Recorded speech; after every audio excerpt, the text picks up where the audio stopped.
இதயத்தின் ஆழ்ந்த இயக்கம் பாகம் 1. இந்த புத்தகத்தில்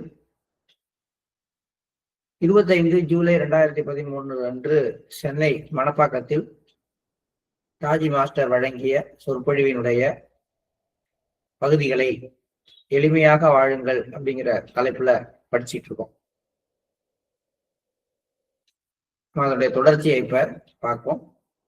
நேற்று நம்முடைய மாஸ்டர், என் இதயம் இனியும் இந்த வரம்பிற்கு உட்பட்டதாக இல்லை, என் இதயம் விரிவடைந்துள்ளது என்று கூறிக்கொண்டிருந்தார். சொல்றது சாரிஜி மாஸ்டரை பத்தி. இப்ப இந்த சொற்பொழிவு ஆற்றிக் கொண்டிருக்கும் பொழுது சாரிஜி மாஸ்டர் உயிரோட இருக்கிறாரு. அது அந்த காலகட்டத்துலதான் இது வரைக்கும் உள்ள சொற்பொழிவுகள்லாம் இருக்கு. அதுதான் சொல்றாரு, நேற்று நம்முடைய மாஸ்டர், என் இதயம் இனியும் இந்த வரம்பிற்கு உட்பட்டதாக இல்லை, என் இதயம் விரிவடைந்துள்ளது என்று கூறிக்கொண்டிருந்தார். மாஸ்டரின் இதயம் பிரபஞ்சம் அனைத்தையும் அரவணைத்துக் கொள்கிறது. வேறொரு நாள் அவர் தனது படுக்கை அறையிலிருந்து சிட்டிங் கொடுக்கும் பொழுதெல்லாம் அந்த பணி அந்த அறையில் இருப்பவர்களுக்கு மட்டுமே உரியதாக இல்லை என்பதை கவனித்த நான் அவரிடம் அது பற்றி தீவிரமாக விவாதித்தேன். அவரது பிரசன்னமும் பணியும் வெறும் இந்த பௌதீக பரிமாணங்களுக்குள் மட்டுமல்ல, ஆனால் மற்ற ராஜ்யங்களுக்கு அப்பாலும் மற்ற பரிமாணங்களிலும் விரிவடைகிறது. அவர் நமது பௌதீக சரீரத்தின் மீது மட்டுமன்றி மற்ற சரீரங்களின் மீதும் பணிபுரிகின்றார். மாஸ்டருடைய அந்த வேலையினுடைய விஸ்தீரணம் எப்படி இருக்கு, அது யாரோ ஒருவருக்கு அப்படிங்கிற மாதிரி இல்லை. அது எப்பொழுதுமே மிக பரந்துபட்டதாக இருக்கு. எனக்கெல்லாம் ஆரம்ப காலகட்டத்துல மாஸ்டர்கிட்ட ஒரு தனியா ஒரு சிட்டிங் வாங்கணும் அப்படிங்கிறது தான் ஒரே ஆசையாக இருந்தது. அந்த ஆசையை கூட சாரிஜி மகராஜ் நிறைவேற்றி வச்சுட்டு தான் போனாங்க. எந்த ஒரு ஆசையையும் மாஸ்டர் நம்மளுடைய ஆசைகளை நிராசையா விடுறதே இல்லை. ஏதோ ஒரு விதத்துல அவங்களால இயன்ற விதத்துல, அதுவும் ஆன்மீக அளவுல நம்ம ஏதாவது ஆசைப்பட்டோம்னா அதை அவங்க செய்யாம இருக்கிறதே கிடையாது. ஆனா ஒரு பெரிய ஒரே ஒரே ஒரு அதாவது ஒரு கங்கை மாதிரி பொங்கி வழியிற ஒரு பிரவாகத்தை ஒரே ஒரு குடத்தை எடுத்து போய் எனக்கு மட்டும் அது வரணும் அப்படின்னு கேட்கறது எவ்வளவு ஒரு சிறுபிள்ளைத்தனம் அப்படிங்கிறது நம்ம தெரிஞ்சுக்கணும். ஆனா அதுவுமே நடந்தது ஒரு காலகட்டத்துல. அதாவது நான் பிரிசெப்டர் ஆகிற காலகட்டத்துல ஒரு 3 பேர் தயார் பண்ணப்பட்டோம். அந்த 3 பேர்ல அந்த 3 பேரும் ஒன்னாதான் அன்னைக்கு பிரிசெப்டர் ஆகிறதான ஒரு கணக்கு. அதுல என் பேர் விடுபட்டு போச்சு. பல முறை அப்ப ராஜாபாய் பிரதர் போன் பண்ணி கேட்டுட்டே இருக்கிறாரு, அவர் பேர் விட்டுருச்சு, அவர் பேர் விட்டுருச்சு. ஆனா அந்த போனுக்கு அங்க சரியான ரெஸ்பான்ஸ் இல்லை. இது ரொம்ப நேச்சுரலா நடக்குது. அதனால அந்த 2 பேர் முத நாளும் நான் மட்டும் தனியாக அடுத்த நாளும் மாஸ்டர்கிட்ட போய் சிட்டிங் வாங்குற மாதிரி ஒரு வாய்ப்பை மாஸ்டர் கொடுத்தாரு. கூட நினைச்சேன், இந்த ஒரு ஆசையை கூட நான் விட்டுடக்கூடாது, இந்த ஆசை நிராசையிடக்கூடாதுன்னு எனக்காக அதை செய்வீங்க மாஸ்டர் அப்படின்னு தான். ரொம்ப உள்ளாருக்குள்ளார இருந்து ஒரு ஆன்மீக ரீதியாக நம்ம ஒரு சின்ன பிள்ளைத்தனமாக ஒரு ஆசைப்பட்டா கூட மாஸ்டர் நிறைவேற்றுறாரு. இப்ப ஏன் அது இங்க வருது அப்படின்னா, நம்மளுடைய எண்ணங்கள்லாம் நமக்கு மட்டுமே மாஸ்டரை குறுகலாக பாக்குறோம். நான் எனக்கு என்ன செய்யறாரு, இந்த சத்சங்கத்துல மாஸ்டர் எனக்கு என்ன ஒர்க் பண்ணிட்டு இருக்காரு அப்படின்னு. ஆனா தாஜி சொல்றது எப்படி இருக்கு பாருங்களேன். அவர் தன்னுடைய படுக்கை அறையிலிருந்து ஒரு சிட்டிங் கொடுக்கும் பொழுதெல்லாம் அந்த பணி அந்த அறையில் இருப்பவர்களுக்கு மட்டுமே இல்லை. 10 பேர் உட்கார்ந்துருக்க ஒரு குரூப்புக்கு மாஸ்டர் சிட்டிங் கொடுத்தா கூட அவர் 10 பேருக்காக வேலை செய்தார். அவர் வெவ்வேறு மட்டங்கள்ல யூனிவர்ஸ்ல வெவ்வேறு பகுதிகளில் இருக்கவங்களுக்கு வெவ்வேறு பரிமாணங்கள்ல ஒரே நேரத்துல வேலை செஞ்சிட்டு இருக்காரு. அதனாலதான் எங்க மாஸ்டர் டூர் போறப்பையும் அதை எல்லாத்தையுமே லைவ்ல போடுறாங்க. நீங்க எப்ப மாஸ்டர் எங்க தியானம் பண்றாருன்னு தெரிஞ்சாலும் உங்களை இணைத்துக் கொள்ளுங்கள். ஏன்னா வேற ஒரு பரிமாணத்தில் உங்களுக்கான வேலை அங்க நடந்துகிட்டு இருக்கு. உங்களுடைய பங்களிப்பு மட்டும்தான் தேவை அப்படிங்கிறது தான் அதனுடைய ஒரு சாராம்சம். அவரது பிரசன்னமும் அவருடைய பணியும் இந்த பௌதிக பரிமாணங்களுக்குள் மட்டுமல்ல, ஆனால் மற்ற ராஜ்யங்களுக்கு அப்பாலும் மற்ற பரிமாணங்களிலும் விரிவடைகிறது. அதாவது உலகத்துக்கு மட்டும் கிடையாது, வெவ்வேறு கிரகங்கள், வெவ்வேறு விதமான அந்த ஒளி உலகம்னு சொல்றோம் இல்லையா, அது மாதிரி வெவ்வேறு அதிர்வலைகள்ல உள்ள வெவ்வேறு வேர்ல்டுகள் எல்லாமே வந்து அந்த பணியானது விரிவடைகிறது. அவர் ஒரு குறிப்பிட்ட மட்டத்தில் பணி செய்யும் பொழுது அவர் அடுத்த பரிமாணத்தில் வெளிப்படுவதற்கான விதைகளை விதைக்கிறார் என்பதையும் நான் கண்டறிந்தேன். அவர் வேறொரு மட்டத்தில் பணி செய்யும் பொழுது அது மீண்டும் அதற்கடுத்த மட்டத்திற்கான பணியாக இருக்கிறது. எந்த லெவல்ல ஒர்க் பண்ணாலும் அந்த ஒர்க்கோடைய நேச்சர் வந்து அந்த லெவல்ல மட்டும் இல்லை, அதுக்கு அடுத்து வளர்ச்சி ஆகிறதுக்கு என்னவோ அந்த பாதையையும் சேர்த்து போட்டு கொண்டிருக்கிறது.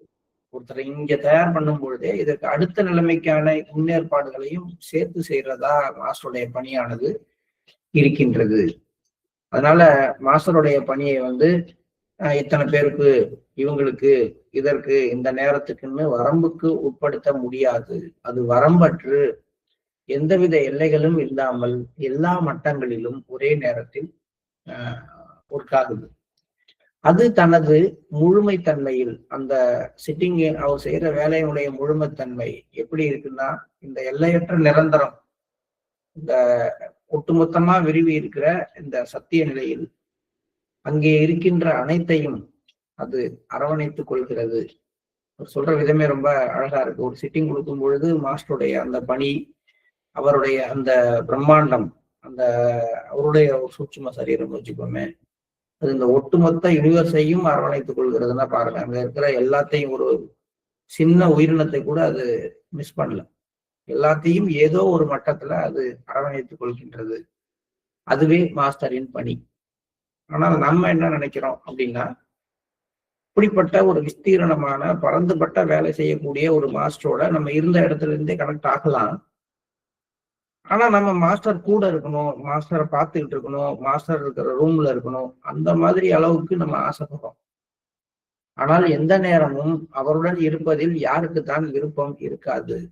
நாம் அனைவரும் சரீர ரீதியாக அவருடன் இருக்க விரும்புகிறோம். எந்த நேரமும் அவருடன் இருப்பதில் யாருக்குத்தான் விருப்பம் இருக்காது? அவருடைய பிரசன்னம் உண்மையிலேயே மிகவும் விரும்பத்தக்க ஒன்றுதான். ஆனால் அவர் தேர்ந்தெடுக்கப்பட்ட சிலருடன் தான் இருக்கிறார் என்று நினைத்து நீங்கள் நம்பிக்கை இழக்காதீர்கள். இந்த ஒரு வேதனை, இந்த ஒரு ஒரு நம்பிக்கை இழப்பு நம்ம எல்லாருமே சூழ்ந்துக்கும். மாஸ்டர் பார்க்க போனோம், என்ன விடல, ஒரே ஆள் மட்டும் உள்ளார காட்டேஜ் உள்ளார போயிட்டு வர்றாங்க, மத்தவங்க யாரையும் அவங்க விட்டுறது இல்லை, இந்த கோபம்லாம் அவங்க மேலெல்லாம் திரும்பும் நமக்கு. ஆனால் வந்து மாஸ்டருங்கிறத ஒரு உருவமாக எடுத்துக்கொண்டு அங்க அவர் இருக்கிற இடத்துக்கு போகணும் வரணும் அப்படிங்கிறது இல்லாமல், நீங்கள் இருக்கிற இடத்துல இருந்தே அவரோடு அந்த நிமிடத்திலேயே தொடர்பு கொள்ள முடியும். ஏன்னா நமக்கு வந்து அந்த பவர் இல்லாட்டியும் அவருக்கு நீங்க எங்க இருக்கீங்களோ அங்க வரக்கூடிய எல்லா சாத்தியக்கூறுகளும், தன்னுடைய பிரசன்னத்தை இங்க கொடுக்கக்கூடிய சாத்தியக்கூறும் அவருக்கு இருக்கு. எல்லை வரையறுக்கிறது நம்ம தான். மாஸ்டர் வந்து பணப்பாக்குறது இருக்காரு, மாஸ்டர் வந்து கன்ஹாவில் இருக்காரு, மாஸ்டர் அவர் காட்டேஜ்ல இருக்காரு அப்படின்னு மாஸ்டருடைய செயல்படும் தன்மையை நாமளாதான் அந்த ரூம்குள்ளார அடைக்க பார்க்கணும். பட் அவருடைய ஒரு பகுதி தான் அங்க இருக்கு. அவருடைய பிரசன்னம் எல்லா இடத்துலயும் இருக்கு. மாஸ்டர் என்கிட்ட இருக்கிறாரு, இப்ப என் கூட பேசிட்டு இருக்காரு, இப்ப நம்ம உட்காந்து புக் ரீடிங் பண்ணிட்டு இருக்கோம். நம்ம ஒவ்வொருத்தர் அருகிலையும் அவருடைய பிரசன்னம் இருக்கதான் செய்யுது. அது இல்லைன்னா இதுல ஒரு வரி கூட நமக்கு உள்ள போகவும் போகாது. ஆனா நம்ம அதை ஏத்துக்கிறோமான்னா நமக்கு அதுல சந்தேகம் இருக்கு. மாஸ்டர் நம்ம கூட இருக்கிறாரு அப்படின்னு வாயால சொல்றங்க ஒழிய உள் மனசை ஏத்துக்கல. இப்ப இந்த நிமிடத்துல நம்ம புத்தகம் வாசிக்கும் பொழுது நம்ம அருகில், நம்ம அருகில் நம்ம இதயத்துக்குள்ளாரையே இருந்து நம்ம என்ன படிக்கணுமோ அதை தான் வாங்கி கிரகிச்சு நமக்கு கொடுக்குற ஒருத்தரா அவரை நம்ம ஏத்துக்கிட்டோம்னா அந்த விதத்துல அவர் தன்னை வெளிப்படுத்தி கொள்வார். அதனால நம்பிக்கை இழக்காதீர்கள். அவர் எவரையும் அழைப்பதில்லை, ஆனால் தன்னால் இயன்றவரை அனைத்தையும் அவர் அனைவருக்கும் அளிக்கிறார். நம்முள் தக்க வைத்துக் கொள்ளக்கூடியதை விடவும் மிக அதிகமாக அவர் அளிக்கிறார். அவர் பார்த்தா என்ன, அவர் கிட்ட இருந்தாருன்னா, எட்டக்க இருந்தாருன்னா, ஆனா அவர் யாருக்கும் குறை வைக்கிறதும் இல்லை, கொஞ்சமா கொடுக்கறதும் இல்லை. நம்மளால எவ்வளவு ஏற்றுக்கொள்ள முடியுமோ அதை விட ஒரு மடங்கு அதிகமான ஒரு விஷயத்தை தான் அவர் கொடுக்கிறார். ஆகவே மாஸ்டர், தயவு செய்து என்னுடைய மகனை கவனித்துக் கொள்ளுங்கள், என்னுடைய பேத்தியை கவனித்துக் கொள்ளுங்கள். என்று கூற வேண்டிய அவசியம் நமக்கு இல்லை. ஏன்னா நீங்க என்ன நினைக்கிறீங்களோ அதை விட ஒருபடி மேலா உங்களுடைய குடும்பத்தாரை அவருடைய அக்கறை கவனித்துக் கொண்டிருக்கிறது. இது எதுவுமே அவசியம் இல்லை. அவருடன் இருக்கின்ற இந்த தருணம் மட்டுமே அவசியம். இந்த செகண்ட்ல நாம அவர் இருக்கிற இடத்துல இருக்கிறோம். அப்ப அதுதான் மிக மதிப்பு வாய்ந்த தருணம். மாஸ்டர் இருக்கிற இடத்துல இருக்கிறோம் அப்படிங்கிற அந்த ஒரு உணர்வு, அவருடைய பிசிக்கல் பிரசன்ஸ் இருக்கிற இடத்துல நானும் அவர் கூட இருக்கிறேன், அவர் வாழ்ந்த காலத்தில் வாழ்ந்ததே பெரிய விஷயம்னு நிறைய இடத்துல நம்ம பேசுறது கேள்விப்பட்டிருக்கோம். இப்ப சொல்றோம் இல்லையா, பாபுஜி மகராஜ் வாழ்ந்த காலத்தில் வாழ்ந்தவர் இவர், பாபுஜி மகராஜ் பீரியட்ல இருந்தார் அவரு. அதே பாக்கியம்னு நம்ம நினைக்கிற மாதிரி மாஸ்டர் இருக்கிற ஒரு இடத்துல நாமளும் இருக்கிறோம் அப்படிங்கிற அளவுக்கு நமக்கு ஒரு வாய்ப்பு கிடைச்சிருக்கிறது மிகப்பெரிய பாக்கியம்தான். அவர் இருக்கிற இடத்துல நாம இருக்கிறோம் அப்படிங்கிற அந்த தருணத்தை அப்படியே போற்றி பாதுகாத்து அதை நம்ம பயன்படுத்தி கொள்ள வேண்டும். அவருடன் இருக்கின்ற இந்த தருணம் மதிப்பு வாய்ந்த தருணமாகும். அது அவ்வாறே இருக்கட்டும். அதை நாம் போற்றி பாதுகாப்போம். நம் அன்பிற்குரிய மாஸ்டருடன் நாம் பெற்றிருக்கக்கூடிய மிகவும் மதிப்பு வாய்ந்த விஷயமாக அது இருக்கட்டும். பயிற்சியை பற்றி இன்னும் ஒரு சில விஷயங்களை நான் பகிர்ந்து கொள்ள விரும்புகிறேன். நாம் அது பற்றி பல முறை பேசியிருக்கிறோம். ஆனால் சகஜ மார்க்கத்தின் சாராம்சம் இதுதான். அது ஒன்றும் புதிதல்ல. ஆனால் நேற்று இரவு இதை பகிர்ந்து கொள்ள வேண்டும் என என் மனதில் தோன்றியது. ஏனெனில் அது அவ்வளவு முக்கியமானது. நமது பயிற்சியின் ஒவ்வொரு அம்சமும், அதன் ஒவ்வொரு சிறப்பு தன்மையும், ஒவ்வொரு அடிப்படை கூறும் ஒரு குறிப்பிட்ட நோக்கத்தை கொண்டிருக்கிறது. நாம் ஏன் தியானம் செய்கிறோம்? நாம் ஏன் நிலையான நினைவை பயிற்சி செய்கிறோம்? நாம் ஏன் சுத்திகரிப்பு செய்கிறோம்? நாம் ஏன் இரவு 9 மணி பிரார்த்தனை செய்கிறோம்? நாம் இரவில் உறங்குவதற்கு முன்பு ஏன் பிரார்த்தனை செய்கிறோம்? ஒவ்வொன்றாக அது தொடர்ந்து என் இதயத்தை தொட்டது. ஆகவே அதை நான் குடித்து வைத்துக் கொண்டேன். ஒரு 5-6 கேள்வி இது நம்மளும் அடிக்கடி நம்ம கேட்கிறோம். நம்ம ஏன் தியானம் பண்றோம்? எதுக்காக தியானம் பண்றோம்? தியானம் என்ன கொடுத்துரும் நமக்கு? நிலையான நினைவு என்ன கொடுத்துரும் நமக்கு? சுத்திகரிப்பு செய்வது என்ன செய்துவிடும்? 9 மணி பிரார்த்தனை செய்யறதுனால என்ன நடந்துடும்? இரவு நேர பிரார்த்தனை என்ன செஞ்சிடும்? இதுக்கெல்லாம் நமக்கு ஒரு பதில் நம்ம மனசுல தோணணும் இல்லையா? இப்ப தியானம் பண்றதுனால என்ன நடக்கும்? மனசுல அமைதி வரும், ஒரு நல்ல ஒரு உள்நிலை உருவாக்கும். இதானே நம்மளுடைய எண்ணம். தியானம் செய்வது என்ன செய்யணும்? எதுக்காக நம்ம தியானம் செய்யணும்? சரி, நிலையான நினைவை எதுக்காக பயிற்சி செய்யறோம்? பதிவுகள் இல்லாமல் இருக்கிறதுக்காகவா? மாஸ்டரோட 2.5 கலக்கிறதுக்காகவா? எதுக்காக நிலையான நினைவை பயிற்சி செய்யணும்? சரி, சுத்திகரிப்புன்னு ஒரு பக்கம் வச்சிருக்காங்க. சுத்திகரிப்பு எதுக்கு செய்யணும்? நம்ம கிட்ட இருக்க தேவையில்லாத அழுக்குகளை எல்லாம் அகற்றிட்டு நம்ம தியானம் பண்றதுக்கு தடை இல்லாத ஒரு நிலையை பெறுவதற்காக மட்டும்தான் சுத்திகரிப்பா? இல்ல அதுக்கானவே ஒரு பிரத்யேகமா வேற ஒரு விஷயம் இருக்கிறதா? காரணம் இருக்கு. அது மாதிரி 9 மணி பிரார்த்தனைக்கு என்ன காரணம் இருக்கிறது? நைட்டு பிரார்த்தனை பண்ணிட்டு கொடுக்க சொல்றாங்களே, அந்த பிரார்த்தனைக்கு என்ன காரணம்? இப்படின்னு பார்க்கும்பொழுது மாஸ்டர் ஒன்னொன்னுக்கும் அவரு இதயத்துல தோன்றுகின்ற விஷயங்களை சொல்றாரு. அந்த மாதிரி நம்ம சிந்திக்கிறோமான்னு நம்ம பார்க்கணும். தியானம் என்பது ஒரு ஆன்மீக நிலையை, ஒரு தனித்தன்மை வாய்ந்த ஆன்மீக நிலையை உருவாக்குவதற்காக உள்ளது. அது நிலையான நினைவிற்கு இட்டு செல்கின்றது. இந்த ஆன்மீக நிலை இல்லாவிடில் நிலையான நினைவு போலியானதாக ஆகிவிடும். சொல்றாரு. இதுல ஒரு முக்கியமான விஷயமும் இருக்குன்னு பாருங்களேன். தியானம் என்பது ஒரு ஸ்பிரிச்சுவல் கண்டிஷன், ஒரு ஸ்பிரிச்சுவல் ஸ்டேட், ஒரு யூனிக் ஸ்பிரிச்சுவல் ஸ்டேட்டை நமக்கு கொடுக்கறதுக்காக நமக்கு அந்த தியான பயிற்சி, ஒவ்வொரு தியான பயிற்சியும் ஒரு பிரத்யேகமான விசேஷமான சிறப்பு வாய்ந்த ஒரு ஆன்மீக நிலையை நமக்கு அருள்வதற்கான பயிற்சி. ஒவ்வொரு தியான காலமுறை உட்கார்றது. இந்த ஆன்மீக நிலையை எதுக்காக கொடுக்கப்படுகிறது அப்படின்னா, அது நமக்கு நிலையான நினைவை ஏற்படுத்தணும். அதுக்காக இந்த ஆன்மீக நிலை கொடுக்கப்படுகிறது. நம்ம ஏற்கனவே இதுக்கு முதல் இதுல படிச்ச மாதிரி தியானம் அப்படிங்கிற தூண்டல் அதுக்குன்னு உரிய ஒரு துலங்களை கொடுக்கும் பொழுது தியானம்ங்கிறது ஒரு ஸ்டிமுலேஷன். இந்த ஸ்டிமுலேஷனுக்கான கரெக்டான ரெஸ்பான்ஸ் என்னன்னா ஒரு பர்ஃபெக்ட் ஸ்பிரிச்சுவல் ஸ்டேட், ஒரு ஸ்பிரிச்சுவல் கண்டிஷன், அது ப்ளூம் ஆகும். அப்படி ஒரு ஒரு தியானம் வந்து ஒரு நல்ல ஸ்பிரிச்சுவல் கண்டிஷனை ஒரு நாளைக்கு கொடுத்தது அப்படின்னா அன்னைக்கு முழுக்க அந்த தியானத்தை பத்தி நம்ம திருப்பி திருப்பி திருப்பி சிந்திப்போம். அது நிலையான நினைவுக்கு இட்டு செல்கின்றது. ஒருவேளை நிலையான நினைவுக்கு அந்த மாதிரி எந்த கண்டிஷன் எனக்குள்ளார உருவாகல, சும்மா கண்ண மூடி உட்கார்ந்தா எந்திரிச்சு போனேன், ஆனா நான் மாஸ்டர் செய்யறாரு மாஸ்டர் இருக்கிறாருன்னு நினைச்சு பாக்குறேன் அப்படின்னா அது வந்து டூப்ளிகேட்டுங்கிறாரு, போலி. ஏன்னா அது உண்மையிலேயே எதால பேக் பண்ணப்படணும், ஒவ்வொரு நிலையான நினைவும் அதுக்கு கீழே அங்க இருந்த ஒரு உன்னதமான ஆன்மீக நிலையை பற்றிய அந்த நினைவுல அந்த நிலையான நினைவு இருக்கிறாங்க. இப்ப ஒருத்தர் வந்து அல்வாவை பத்தி நல்லா வந்து திருப்பி திருப்பி ஞாபகப்படுத்திக்கிறார், ஆகா ஆக்களை எச்சி விடுது அப்படின்லாம் சொல்றோம்னு வச்சுக்கோங்களேன்.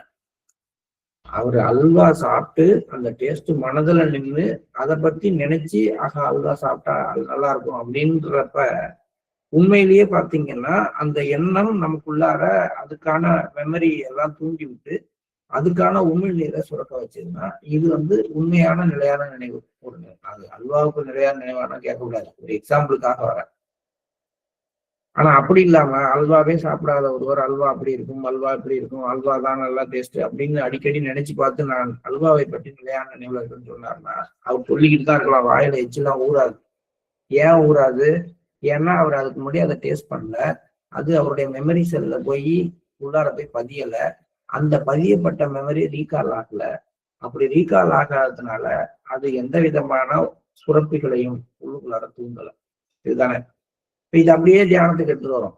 நான் தியானம் பண்ணி எந்த ஒரு கண்டிஷனையும் அனுபவிக்கல, அப்ப நான் எதை வந்து நினைவு கூறுவேன் அந்த நாள் முழுக்க?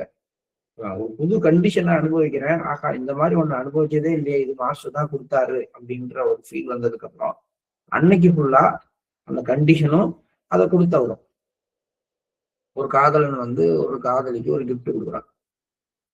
அந்த கிஃப்ட் வந்து ஒரு ஏதோ ஒரு ஒரு சின்ன ஒரு பொட்டா இருக்கலாம், இல்லது வந்து ஏதாவது ஒரு ஒரு ட்ரெஸ்ஸா இருக்கலாம்.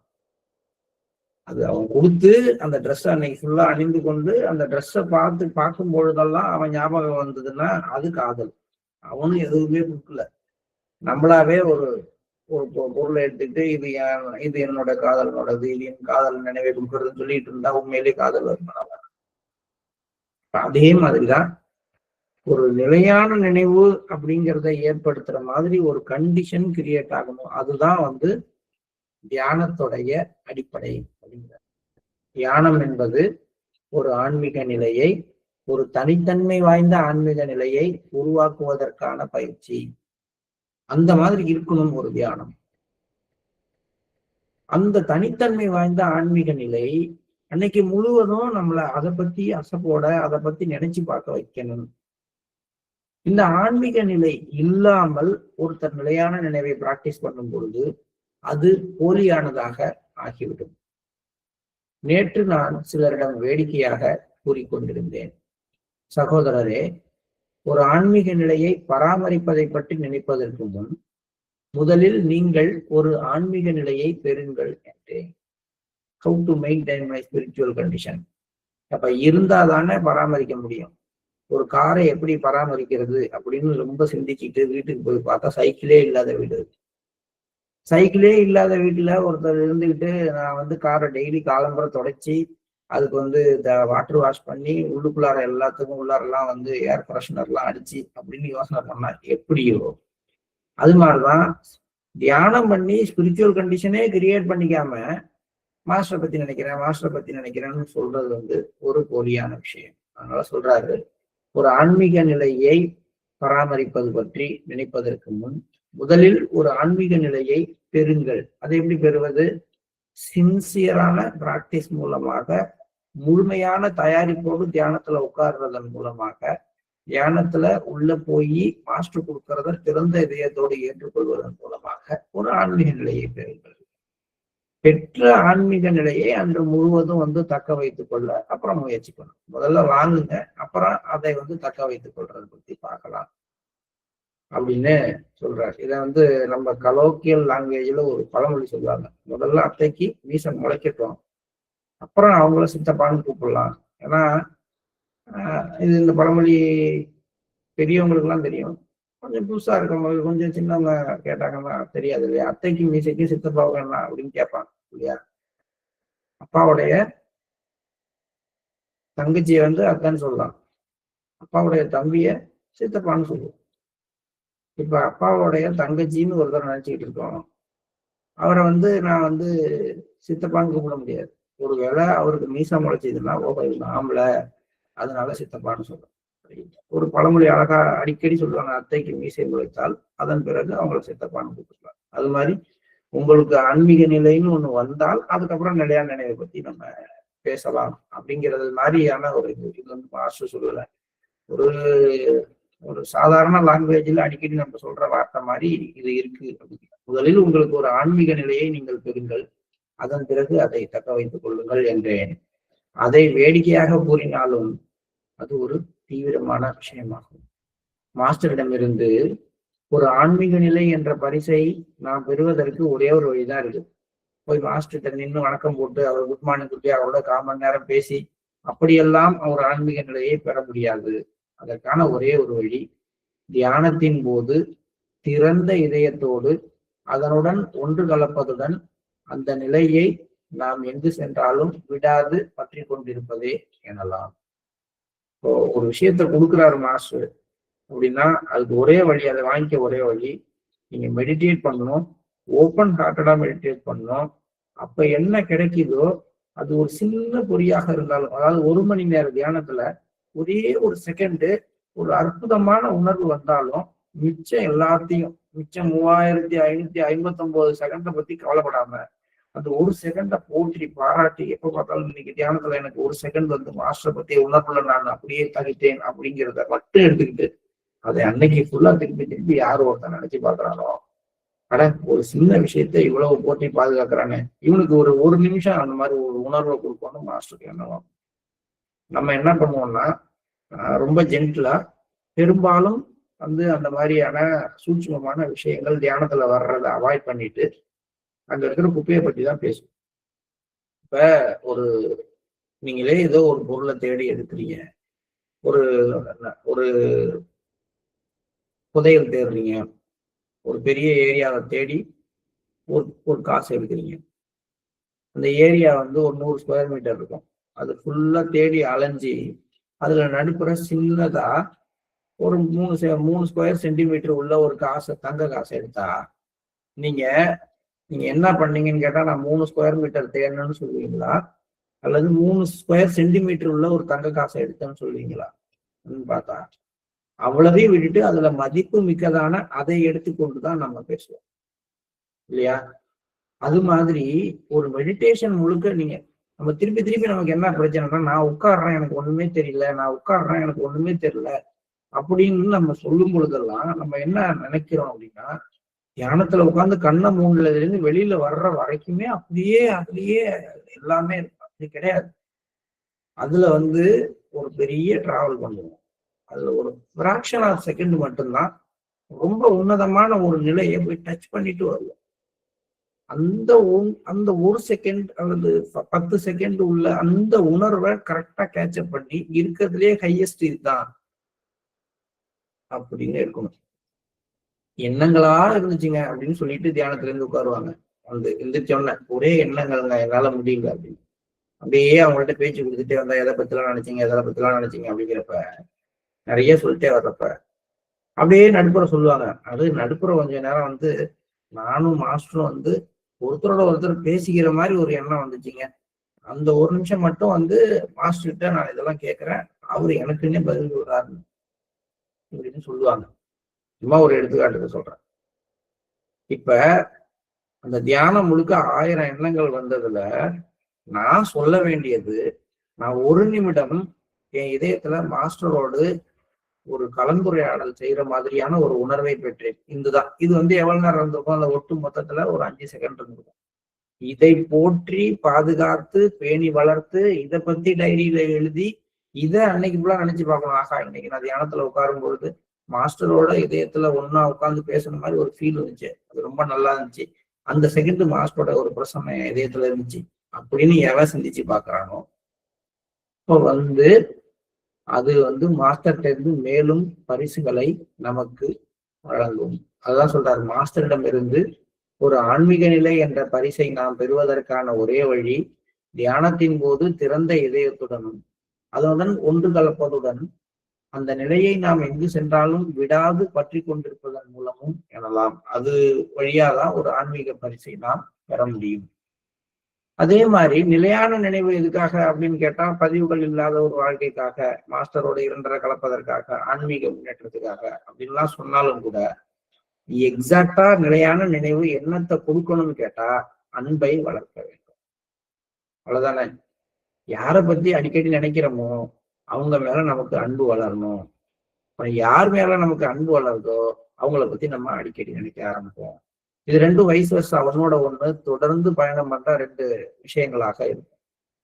சுத்திகரிப்பின் நோக்கம் நம்ம இன்னும் அதிக தூய்மையானவர்களாக, எளிமையானவர்களாக, மன சிக்கல் குறைந்தவர்களாக ஆக்குவதான். அப்ப நான் சுத்திகரிப்பு பண்ணும் பொழுது என்கிட்ட இருக்கிற அழுக்கை வெளியேற்றுகிறேன் அப்படிங்கிற எண்ணத்தை வைத்துக் கொள்ளாமல் நான் தூய்மையாகிறேன்கிற எண்ணத்தை யாரோ வச்சுக்கிறாங்களோ அவங்க சரியான அடிப்படையில பயிற்சி பண்றாங்க. சுத்திகரிப்பு எதுக்காக பண்றோம் அப்படின்னா என்கிட்ட இருக்கிற அழுக்க துடைக்கிறதுக்காக அப்படின்னு சொல்லக்கூடாது, நான் தூய்மையாவதற்காக. ரெண்டும் ஒரே விஷயம்தான், ஆனா சொல்ற விதம் தான் வேற வேற. சொல்ற விதத்துல இருந்து நாம அதை நோக்குற அந்த டைமென்ஷன் மாறி போகுது.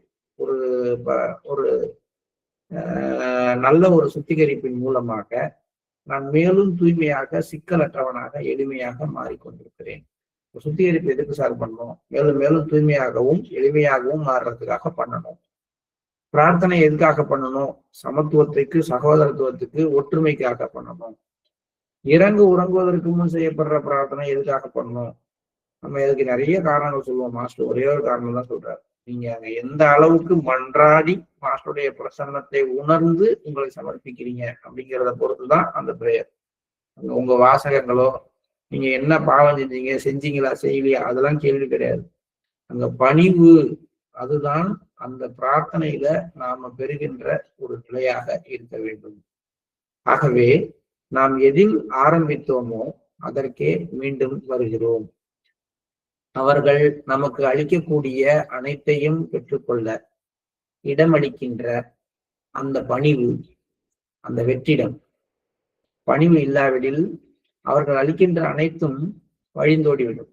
இதை பத்தி நம்ம 1944 படிக்கும் பொழுது நிறைய சொன்னோம். பாபுஜியை பத்தி எவ்வளவு பெரிய மனிதர்கள், எவ்வளவு பெரிய ஆன்மீக ஹைரார்கியில இருக்கக்கூடிய எத்தனையோ பேர், ஆன்மீகத்தோட உச்சத்துல இருந்தவங்க, புத்தரா இருக்கட்டும், விவேகானந்தரா இருக்கட்டும், ஜீசஸ் கிரைஸ்டா இருக்கட்டும், கபிரியலா இருக்கட்டும், எல்லாரும் நீங்க உன்னதமானவர், உங்களை மாதிரி ஒருத்தர் கிடையாதுன்னு புகழும் பொழுதெல்லாம் அது அவரிடம் ஒரு சிறு சலனத்தை ஏற்படுத்தியதாக கூட தெரியவில்லை. எந்த இடத்துலையும் பாபுஜி கர்வத்தோடு எதுவும் பேசியதாகவோ, ஆமா எனக்கு அவர் கொடுத்தாரு அப்படின்னு பேசினதாகவோ, இல்ல இந்த நிலைகளை எல்லாம் நான் பெற்றுவிட்டேன் அப்படின்னு சொன்னது மாதிரியோ இல்லை ஒரு வார்த்தை. இப்ப அந்த பணிவுதான் ஸ்ரீ கிருஷ்ணரே உள்ளுக்குள்ளார பஞ்சானாலும் அது போக மிச்சம் காலி இடத்தை வைத்திருக்கிற அளவுக்கு பாபுஜியுடைய அந்த நிலையை உருவாக்கியது. ஆகவே அவர்கள் நமக்கு அளிக்கக்கூடிய அனைத்தையும் பெற்றுக்கொள்ள இடமளிக்கின்ற அந்த பணிவு, அந்த வெற்றிடம், அதுதான் முக்கியம். பணிவு இல்லாவிடில் அவர்கள் அளிக்கின்ற அனைத்தும் வழிந்தோடிவிடும். ஏனெனில் நமது கோப்பை, அதாவது நம்முடைய இதயம் ஆசைகள் மற்றும் அகங்காரத்தினால் நிரம்பி இருக்கிறது. விரைப்புடன் இருக்கும் ஒன்று எப்பொழுதுமே வளைந்து கொடுக்காது, ஸ்டிஃபா இருக்கு. ஃபுல்லா நிரப்பி நான் தான் எல்லாம் அப்படின்னு நினைச்சிட்டு உட்கார்ந்துட்டு என்கிட்ட உங்க மாஸ்டர் வர சொல்லி பாத்துருவோம், அவர் வந்துருவாரா அப்படின்னா எப்படிங்க வர முடியும்? ஒரு குழந்தைகிட்ட அது மாதிரி குழந்தைய கூப்பிட முடியுமா? இதே கடவுள்ல மட்டும் நம்ம சவால் விடுறோம். கடவுளா நான் கண்ண மூடி உட்காரேன், வர சொல்லு பார்ப்போம், ஏன் இதயத்துல வரலையே, அப்ப அவருக்கு திறமை இல்லையெல்லாம் சொல்றீங்களே. ஒரு குழந்தைய உங்க மடியில கூப்பிட்டு உட்கார வைக்கணும். நீங்க வெறப்பா உட்கார வச்சிருங்க பார்ப்போம். வெறப்பா மிரட்டி ஊன்னு உட்கார வச்சு பாருங்க, அதுவும் வெறப்பா தான் இருக்கும். ஒருவேளை அடிச்சு உதச்சி உட்கார்றியா இல்லையான்னா உட்காரும். அது எப்படி உட்காரோம்னா வேண்டா வெறுப்பா வெறப்பா உட்காரும். அந்த ஃபீலே இருக்காது. அது ஏன்டா உட்காந்துருக்கோம் அது எப்படா எந்திரிக்கணும்னு நம்மளும் ஆக ஒரு குழந்தைய நம்ம கிட்ட கூப்பிடணும்னா அதை விட பணிவா போய் அது லாங்குவேஜ்ல அதோட பேசி அதுகிட்ட வந்து விளையாண்டு இங்க வா அப்படின்னு கூப்பிட்டு முழு அன்போட அது இங்க இருக்கிறதே அது வந்து ரொம்ப இதமா உணர்ற மாதிரி தெரிஞ்சாதான் உங்க மடியில வந்து உட்காரும், உங்க கைக்கு வரும். சில பேர் தூக்குனா குழந்தைங்க வர்றதை பார்க்கலாம், சில பேர்கிட்ட வராது, டக்குன்னு போயிடும் சில பேர்கிட்டலாம். அப்ப அவங்க இதயம் வந்து அந்த மாதிரி ஒரு மென்மையான ஒரு அதிர்வலைகளை அவங்களை அறியாமல அனுப்பிக்கிட்டு ஒரு குழந்தையவே நம்ம இந்த மாதிரி நம்மளால மென்மையும் பணிவும் இல்லாம நம்ம கிட்ட கூப்பிட முடியாது. அப்படிங்கிறப்ப கடவுளை எப்படி கூப்பிடணும்? அதான் சொல்றாரு, நமது கோப்பைகள் ஆசைகள் மற்றும் அகங்காரத்தால் நிரம்பி இருந்து விரைப்புடன் இருந்து வளைந்து கொடுக்காமல் இருக்கும் பொழுது இது எதுவுமே சாத்தியம் இல்லை. நமது மாஸ்டர்களின் அனைத்து புத்தகங்களையும் கவனமாக படித்தால் பாபுஜியின் சகஜ மார்க்கத்தின் 10 நியமங்களின் விரிவுரை என்ற ஒரே ஒரு புத்தகம்தான் ஓம் சாந்தி சாந்தி சாந்தி என்று முடிவடைகிறது. இந்த 10 நியமங்களை ஏற்று அவற்றை கடைபிடிப்பவர்கள் அனைவரும் அமைதியை உணர்வார்கள். அவர்களது உள்முகத்தில் மட்டுமல்ல, அவர்கள் எங்கு சென்றாலும் சாந்தியை உணரட்டும் என்று பாபுஜி கட்டாயம் சங்கல்பம் செய்திருக்க வேண்டும். அவர்கள் எங்கு சென்றாலும் அமைதியும் அவர்களை தொடரும். முழுமையான அமைதி நிலையை அது நமக்குள் உருவாக்கும். இறைச்சலற்ற வெறும் மௌனம் அல்ல அந்த முழுமையான அமைதி என்பது. நம்மில் பலர் உண்மையான அமைதி எப்படி இருக்கும் என்பதை உணர்ந்திருப்பார்கள் என உறுதியாக நம்புகிறேன். 10 நியமங்கிறது அப்படிப்பட்ட ஒரு புத்தகம். ஏன்னா 1941 விஸ்வாசல கீதைக்கு பிறகு எழுதப்பட்ட நூல்கள்லயே மிக சிறந்த நூல் அந்த 10 நியமங்களின் விரிவுரை தான் அப்படின்னு சுவாமி விவேகானந்தர் சொல்றத நம்ம படிச்சிருக்கோம். அப்ப அந்த அளவுக்கு ஒரு உன்னதமான ஒரு நூலை பத்தியும் மாஸ்டர் இங்க சொல்றாரு. இப்ப நம்ம காலை நேர தியானத்திற்கு செல்லலாம்.